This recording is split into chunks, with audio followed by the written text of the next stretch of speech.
Dios los bendiga mucho, hermanos, hermanas, amigos, amigas.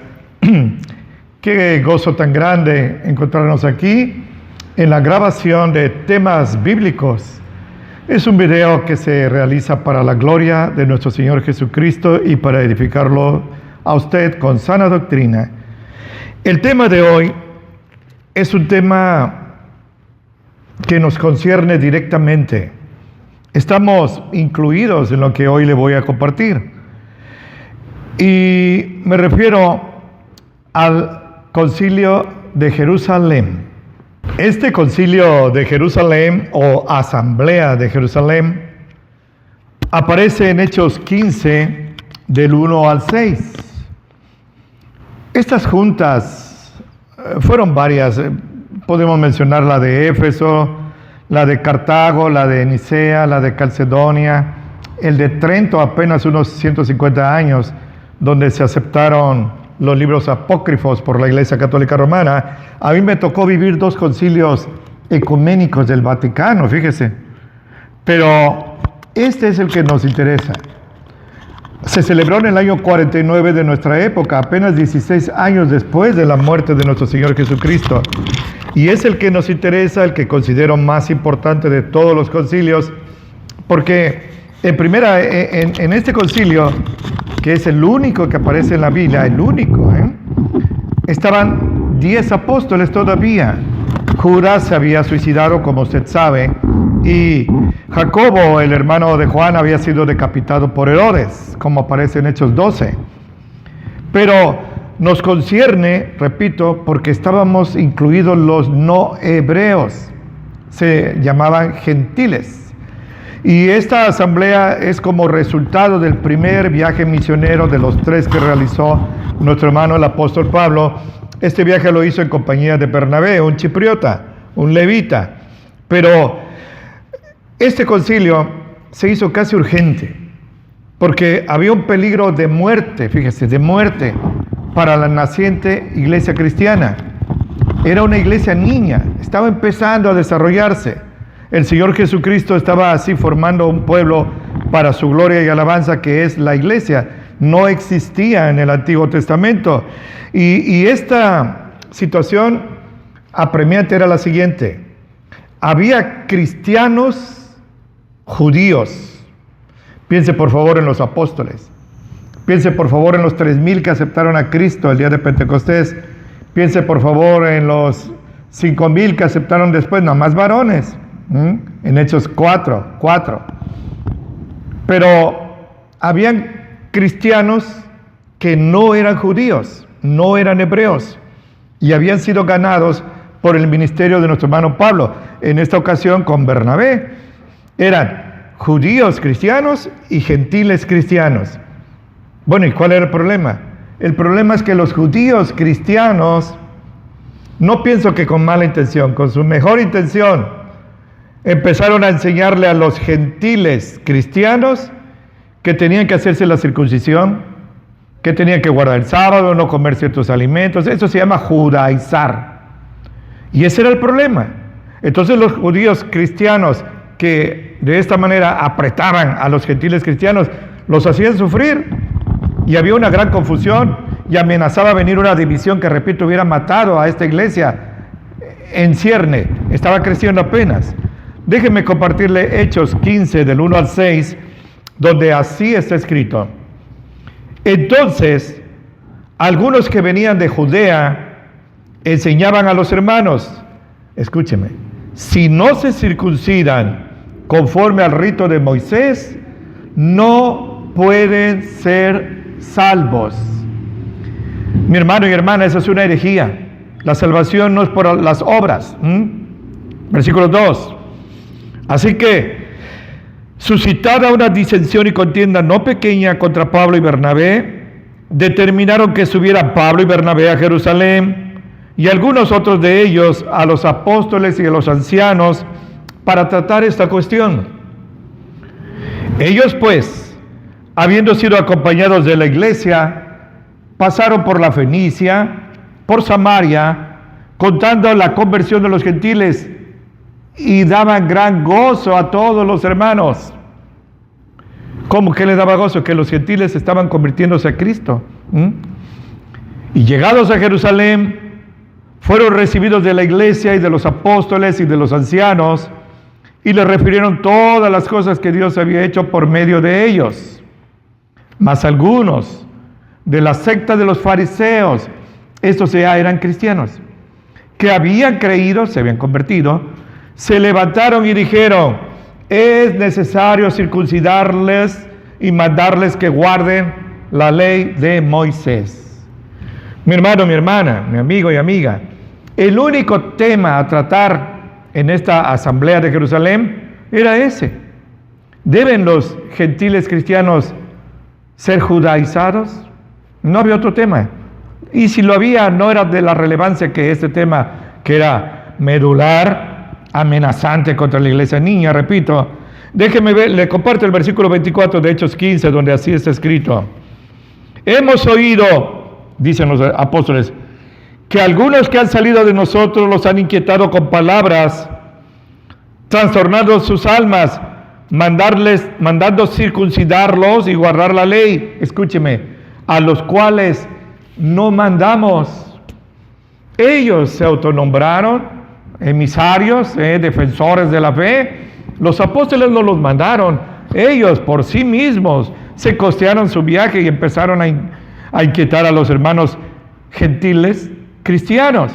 Entonces, esa situación, la única orden del día era esa: deben los gentiles cristianos ser judaizados. Es una herejía. Usted y yo sabemos, pero firmemente, y si no, sépalo y ciméntelo en su corazón, que la salvación no es por buenas obras, para que nadie ande presumiendo. El texto de oro es Efesios 2, 8, 9, donde así es escrito: por gracia somos salvos por medio de la fe. Y esto no es de nosotros, porque es un regalo de Dios, no por obras, para que nadie se gloríe. Circuncidarse es una obra. Guardar el sábado, una obra. Diezmar, una obra. No comer ciertos alimentos, obra. La salvación no es por obras o buenas acciones, sino por la fe exclusivamente en nuestro Señor Jesucristo. Y por cierto, pretender mezclar la ley con la gracia, por la cual somos salvos, la gracia, es imposible. Son incompatibles. La una excluye a la otra, como aceite y agua. No se pueden mezclar. Es más, nuestro hermano Pablo en Gálatas 5 dice que el que quiera mezclar ley y gracia, de la gracia ha caído y de Cristo se ha desligado. Mire qué delicado es. Pues esto querían hacer los hermanos. Les quiero dar un voto de confianza. No creo que por perversos, sino con su mejor intención. Ahora, el concilio tenía una autoridad. ¿Cuál era la autoridad? Pues que había 10 apóstoles ahí. Habían ancianos eruditos, venerables, santos, hombres de Dios que estaban en el concilio. Y ellos iban a actuar como la autoridad en esa junta o asamblea. Déjeme decirle algo. En el versículo 3, así es escrito: ellos pues, Pablo y Bernabé, habiendo sido acompañados de la iglesia, los hermanos gentiles que ahora eran cristianos, pasaron por la Fenicia y Samaria contando la conversión de los gentiles y daban gran gozo, producían alegría a todos los hermanos. No había nadie que dijera: pero ¿cómo esos gentiles que vienen de la idolatría, del adulterio, de alcoholismo, de todo, cómo van a ser parte de la iglesia del Señor? No, estos no decían así, estos se alegraban. El verdadero cristiano no juzga como el hermano del hijo pródigo. Cuando llega un borracho, un drogadicto, una prostituta a los cultos, nos da gusto. Lo único que se les pide es que respeten el orden, pero nos da gusto. Nadie los menosprecia. Eso es cristianismo puro. Entonces tenemos que ver así. El Señor va a usar aquí primero a Pedro. Le comparto. Pedro va a tomar la palabra desde el versículo 4 al 11 del capítulo 15 de Hechos, pero no como primer papa, no como vicario de Cristo, no como la piedra angular de la iglesia. Él sabía que la piedra es Jesucristo. Le comparto, como uno de los que estaban ahí nada más, del 4 al 11. Así está escrito. Versículo 7. Habiendo habido gran contienda se levantó Pedro y les dijo: varones hermanos, ustedes saben cómo ya hace algún tiempo que Dios escogió que los gentiles oyeran por mi boca la palabra del Evangelio y creyeran. Se refiere a la ocasión que el Señor lo envió de Jope a Cesarea a predicar en la casa de Cornelio, el centurión romano.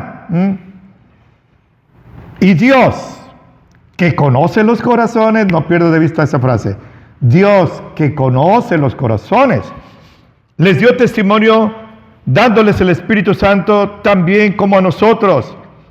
Y ninguna diferencia hizo entre nosotros y ellos, purificando por la fe sus corazones. Ahora pues, ¿por qué tientan a Dios? ¿Por qué provocan a Dios? Poniendo sobre la cerviz de los discípulos gentiles, un yugo que ni nuestros padres ni nosotros hemos podido llevar. Los judíos y los gentiles, nadie puede guardar la ley. Pedro reconoce que nadie ha guardado la ley. El Señor Jesucristo le dice: no les dio la ley Moisés y ninguno la guarda. Por la ley nadie se va a salvar. El único que la guardó, aún con el pensamiento, fue nuestro Señor Jesucristo. Por eso fue absolutamente sin pecado y por eso su sangre es inmaculada y lava toda nuestra maldad. Y escúcheme el 11. Ahora sabemos que por la gracia, no por las obras de la ley, por la gracia del Señor Jesús, creemos que seremos salvos, como también ellos, los gentiles. ¿Qué le parece? Y se sienta, ya no vuelve a hablar. Uno hubiera pensado que, puesto que Pedro es el primer papa, él iba a resolver la situación. No. El Señor usa a Pedro porque él fue instrumento para llevar la palabra a los gentiles. Miren, en Mateo 16, a partir del versículo 13, nos narra cómo Jesús va llegando a Cesarea de Filipos y le pregunta a sus discípulos: la gente, ¿quién dice que soy yo? Dicen unos: bueno, unos creen que tú eres Juan. Juan no podía ser porque lo había decapitado Herodes. Otros creen que eres Elías o alguno de los grandes profetas. La gente estaba confundida acerca de la personalidad de Jesús. No sabían quién era él, se confundían.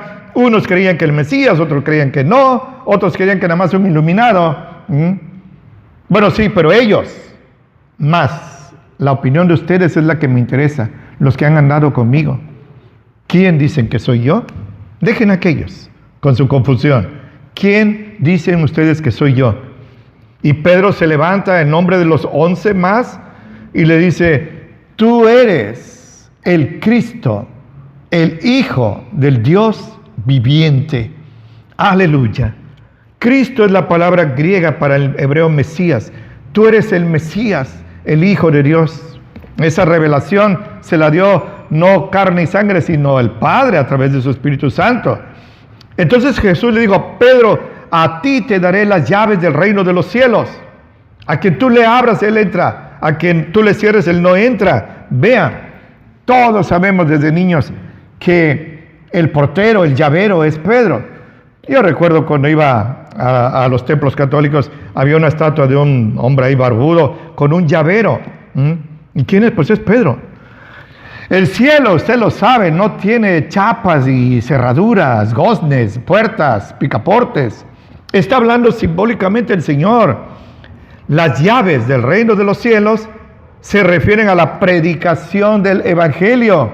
Y la predicación del Evangelio, como primer hombre a hacerlo, le tocó a Pedro, porque así lo dispuso Jesús el día de Pentecostés, en Hechos 2, donde casi 3,000 judíos se convirtieron. Y después, como le he compartido en la casa de Cornelio, Hechos capítulo 10, donde Cornelio, el romano, su esposa, su familia, sus soldados más allegados, sus criados, se convirtieron. Y Pedro fue testigo, es lo que está diciendo. Ustedes saben que el Señor me envió allí una casa de gentiles. No quería yo entrar porque es cosa repulsiva. Sin embargo, el Señor me dijo: no le llames inmundo a lo que yo ya limpié. Entonces prediqué, y estaba yo predicando, no había yo terminado de predicar, cuando el Espíritu Santo vino sobre ellos y empezaron a glorificar al Señor en lenguas. Y entonces me di cuenta que el Señor los había recibido en la iglesia y no había hecho distinción entre judíos y gentiles. Les dio el Espíritu Santo y por eso yo los bauticé con agua. Pero eso es algo importante. En lenguas glorificaban a Dios. No era unas sílabas ahí repetidas, una jerigonza sin sentido. Estaban glorificando al Señor y Pedro entendió. Aunque Pedro y los que iban con él, 6 hermanos, estaban estupefactos, estaban sorprendidos, pero se dieron cuenta con gozo de que el Señor los había recibido. Y es lo que dijo, y entonces se sienta. Y entonces quizás se hace un silencio, pero se levanta alguien especial, que es el que fue escogido como instrumento del Señor para resolver esta crucial situación, este problema tan grande. Y ese fue Jacobo, el hermano de nuestro Señor Jesucristo. Nuestro Señor Jesucristo tuvo varios hermanos: Jacobo, José, Simón, Judas y por lo menos 3 hermanas. Esto de que de María de Nazaret fue siempre virgen, eso es una mentira babilónica, eso no es verdad, no aparece en la Biblia, pero sí aparece en Mateo 13:54 al final, que Jesús tenía varios hermanos: Jacobo, José, Simón y Judas, y ese Jacobo es el que va a tomar la palabra que le quiero compartir en este momento. Solo le digo algo, mire, Dios, lo repito, les dio el Espíritu Santo. Hay un versículo clave, el versículo 11, así está escrito y lo cité hace rato, son palabras de Pedro: creemos que por la gracia del Señor Jesús seremos salvos, los judíos y también ellos, los gentiles. Esto ya queda claro. Mire, hermano, si usted está tratando de justificarse delante del Señor por guardar el sábado, o por no comer ciertas carnes prohibidas en Levítico 11, o por hacerse la circuncisión, escuche lo que dice el Señor en Gálatas 2, versículo 16, así está escrito: sabemos que el hombre no es justificado por las obras de la ley, no por buenas obras, sino por la fe en Jesucristo. Eso es gracia. Nosotros también hemos creído en Jesucristo para que fuéramos justificados por la fe de Cristo y no por las obras de la ley. Y escúcheme con su corazón, no con sus tímpanos. Por cuanto, por las obras de la ley, ninguna carne será justificada. Por judaizar, por los 10 mandamientos, por la ley de Moisés, nadie se va a salvar. Gloria a Dios, qué claro, hasta yo lo entiendo. Gálatas 3, versículo 11, así está escrito: por cuanto por la ley nadie se justifica, para con Dios queda manifiesto. Escúcheme, porque estará el canto de guerra del movimiento de reforma: el justo por la fe vivirá. Gloria a Dios. Vea usted, nosotros entendemos esto, ahora sabemos. A mí se me enseñó de niño, las monjas y los falsos sacerdotes, que al final de nuestras vidas, cuando nos muriéramos, el Señor iba a poner en una báscula nuestras buenas obras y nuestras malas obras, y para donde se inclinara, nos íbamos al cielo o al infierno.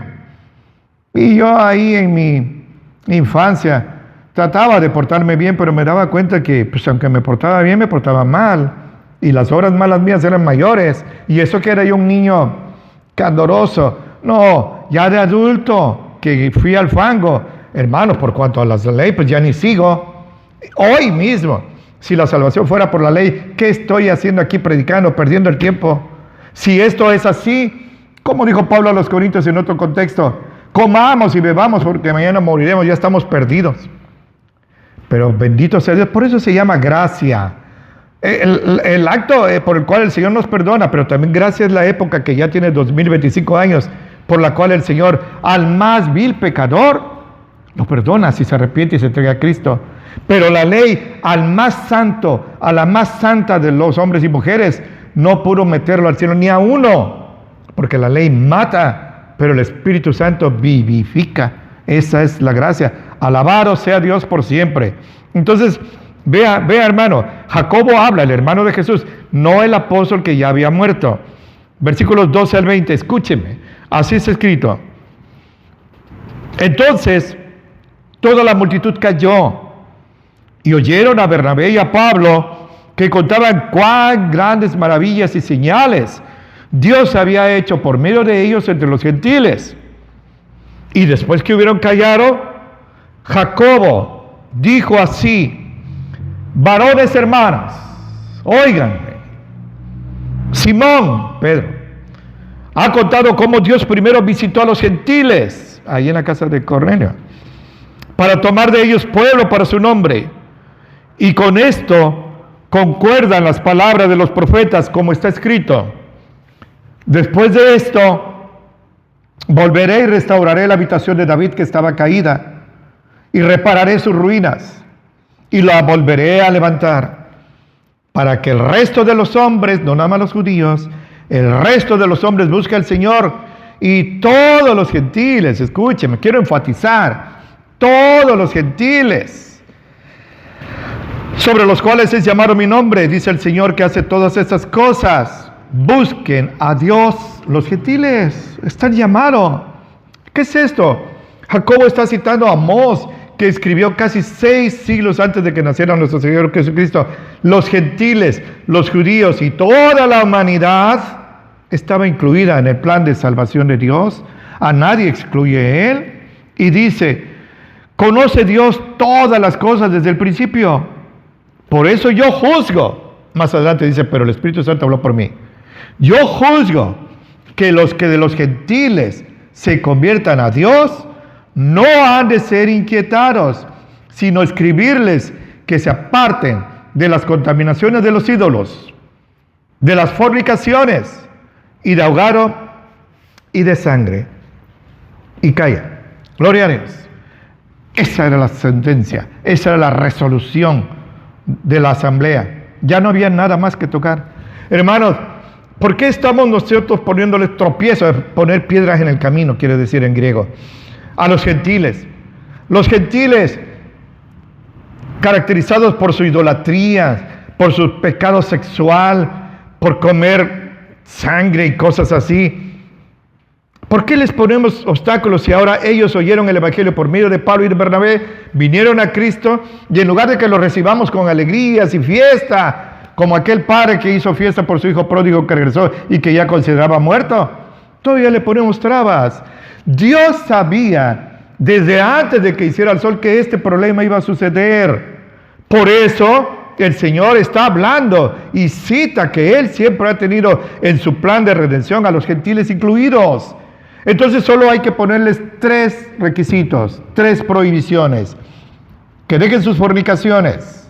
Había no solo adulterio, había homosexualismo, había pederastia, había necrofilia, zoofilia, había cosas abominables, homosexualismo, lesbianismo. Que dejen sus pecados sexuales, que dejen su idolatría y que dejen de comer sangre. Un animal que es sacrificado para comer, se le debe rebanar el cuello y derramar la sangre y cubrirla con tierra. O si hay una inundación y algún animalito ahí, una gallina, una vaca quedó ahogada, no se debe de comer porque la sangre está dentro de él, ahogaron. Eso es todo, no veo más. Esa era la oportunidad de oro para que el Señor hubiera dicho, y que guarden el sábado, y que se hagan la circuncisión, y que dejen de comer ciertos animales. Lo único que nos prohíbe es comer sangre, tanto a judíos como a cristianos. Era la oportunidad dorada. ¿Y por qué no dijo Dios eso por medio de Jacobo si estaba el Espíritu Santo hablando? ¿Se le olvidó al Espíritu Santo? ¿Se distrajo? Nada de eso. Es que jamás fue, escúcheme, jamás fue el plan de Dios que la iglesia, no Israel, la iglesia guardara el sábado, no comiera ciertos animales y se hiciera la circuncisión. Los gentiles que se conviertan a Dios, ¿cómo que se conviertan a Dios? Pues que acepten a Cristo, eso es lo que quiere decir, los que aceptaron a Cristo. Ahora, esto, repito, desde Amós, Pablo le cita ese texto. Le digo algo más, perdí la noción del tiempo, pero no perdí el tiempo, ni usted tampoco, esa es mi esperanza y oración. La conclusión pues fue dictada allí. Los gentiles que se conviertan a Cristo, solo 3 cargas. No le pongan más cargas porque ni nosotros hemos podido llevar esas cargas. Qué triste es y qué indicativo que cuando el Señor los saca de Egipto después de 4 siglos, ya libres, pero de Egipto, no están libres del pecado, libres en el desierto, Faraón ahogado en el Mar Rojo, libres, pero seguían fornicando. Seguían emborrachando, seguían mintiendo, seguían matando. Después se entregaron a la idolatría, más abyecta, más terrible, más baja. Esto es algo que debemos de ver. Moisés no les dio la libertad política, si me deja decirlo así, pero la libertad espiritual eterna que salva. Solo Jesucristo, quien dijo, conocerán la verdad y la verdad los hará libres, porque si yo los liberto, serán verdaderamente libres. Juan 8, 42, 46. Vea usted esto, hermano. Entonces, no veo aquí por ningún lado que se le obliga a los gentiles, como nosotros hubiéramos sido gentiles en esa época, que se nos imponga el sábado ni se nos prohíba comer ciertos alimentos. Déjeme darle un dato interesante que no tenía yo. Cuando nuestro Señor Jesucristo muere en la cruz y resucita, cuando la iglesia nace, la humanidad estaba dividida en solo dos grupos: los hebreos, como ya le dije, y los gentiles, es decir, los que no eran hebreos, los extranjeros. Ahí estábamos nosotros. Pero a partir de la iglesia, la humanidad se divide en tres grupos que aparecen en 1 Corintios 10, 32, donde así está escrito: sean sin ofensa a los judíos, a los gentiles y a la iglesia de Dios. Tres grupos: gentiles, ahí siguen todavía esperando bajo la ley de Moisés al Mesías. Hebreos quise decir, gentiles que viven en el paganismo, en la idolatría, en todo, y un nuevo grupo formado de judíos y de gentiles, la iglesia de Dios, la iglesia de nuestro Señor Jesucristo. Esto es algo que el Señor nos dio como un privilegio. En Efesios dice que el Señor, con su muerte en la cruz, derrumbó la pared intermedia que nos separaba a judíos y a gentiles, y de ambos pueblos hizo uno. Dice el 2.14 de Efesios: Él es nuestra paz, habla de Jesús, que de ambos pueblos, judíos y gentiles, hizo uno, la iglesia, derribando la pared intermedia de separación, dirimiendo o pagando en su carne las enemistades, la ley de los mandamientos en relación a ritos, para edificar en él mismo los dos en un nuevo hombre, la iglesia, haciendo la paz, y reconciliar por la cruz con Dios a ambos en un mismo cuerpo, la iglesia, matando en ella las enemistades. Y vino y anunció la paz a ustedes que estaban lejos y a los que estaban cerca, los gentiles y los judíos. Que por él, Jesucristo, los unos y los otros tenemos entrada por un mismo espíritu al Padre. Así que ya no somos extranjeros ni advenedizos, como se dice, arrimados, sino juntamente ciudadanos con los santos. Miren, aleluya, no estamos de arrimados, somos hijos de Dios, y domésticos de Dios, edificados sobre el fundamento de los apóstoles y profetas, siendo la principal piedra del ángulo Jesucristo mismo. Este pasaje merece miles de aleluyas, porque ahí tenemos la certeza, hermano. Mire, hace tiempo hablé con un hermano, lo veía yo muy dolido, derrotado, y no por los problemas que tuviera, sino porque él sabía que había pecado y se sentía que ya estaba desechado del Señor. Hermano, no hay pecado, grábeselo, porque fue de las primeras cosas que aprendí. No hay pecado, por grave, abominable y asqueroso que alguien, hombre o mujer, pueda cometer, que la sangre que Jesucristo derramó en la cruz no pueda limpiar. Aleluya por miles. Y si nos limpia, entonces nos restaura.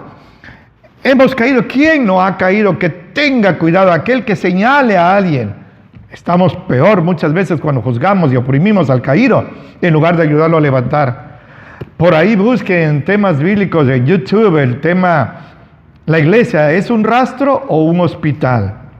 ¿Para qué es la iglesia? Para restaurar al caído, para adorar al Señor, como decía David, para inquirir en tu santo templo, Salmo 27:4. Para eso, no para chismear, ni atacarnos, ni rematar al que viene herido, ni expulsarlo. Nosotros somos muy santos, vete. Cuidado con eso, cuidado con eso. Ahora, este resultado es el siguiente. Mire, ¿qué produjo todo esto? Vean, por favor, les comparto desde el 22:31. Así está escrito.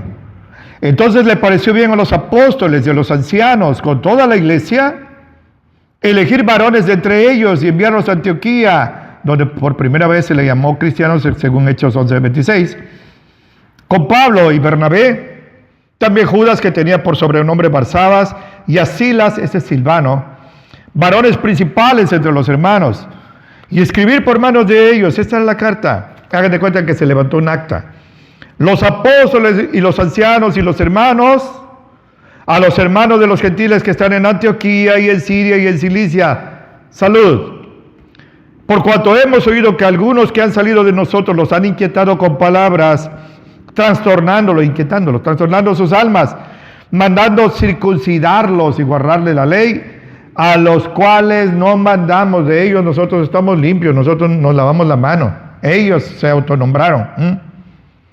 Nos ha parecido, congregados en uno, la armonía, elegir varones y enviarlos a ustedes con nuestros amados Bernabé y Pablo. Hombres que han expuesto sus vidas, fíjense, no desde la comunidad de un escritorio, no, arriesgando sus vidas, por el nombre de nuestro Señor Jesucristo. Así que enviamos a Judas y a Silas, los cuales también por palabra les harán saber lo mismo, que le ha parecido bien al Espíritu Santo. Jacobo habló lleno del Espíritu Santo. Y a nosotros no ponerles ninguna carga más que estas cosas necesarias, que se abstengan de cosas sacrificadas a ídolos, de sangre, de ahogado y de fornicación, de las cuales, si las guardan, harán bien. Ellos entonces enviados, descendieron a Antioquía y juntando a la multitud leyeron la carta. Se reunió la iglesia, hermanos. Qué bonito ha de haber sido eso. Se reunió la iglesia, estaban expectantes, tenían temor. ¿No será que ya vienen a decirnos que hay que circuncidarnos? Vean.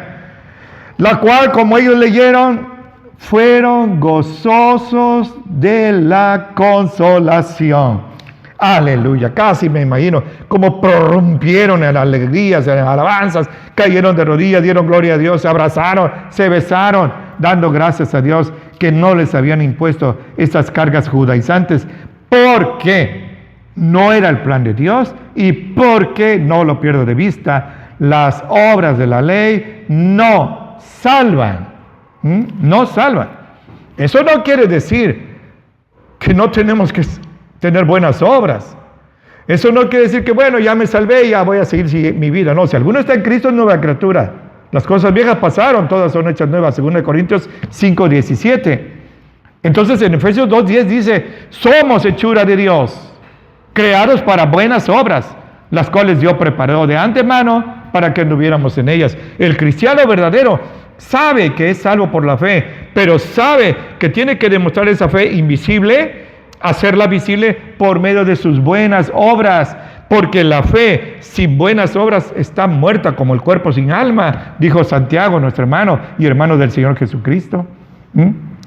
Spurgeon, el gran predicador, el príncipe de los predicadores de hace casi 200 años, dijo, yo reconozco que no soy lo que Dios espera de mí, pero también reconozco que por su gracia ya no soy el que yo era antes. Mire usted, Y otro gran siervo de Dios dijo, la fe sola salva, la fe sola salva, pero la fe que salva nunca está sola.